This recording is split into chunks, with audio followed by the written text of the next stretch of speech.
பொம்மை படம் போட்டா பொம்மை படம் இருக்கு. அப்புறம் விஜய் படம் தான் வேணுமா? எங்க விஜய் படம் அங்க இல்லையே. விஜய் படமே வரல.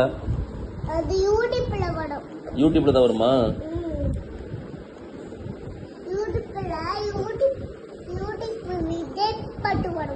விஜய் பாட்டு வருமா?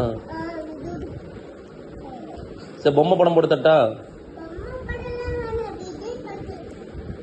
விஜய் பாட்டே தான் வேணுமா? சரி யூடியூப்ல தான் எடுத்து போடணுமா? இதெல்லாம் பார்க்க கூடாதா?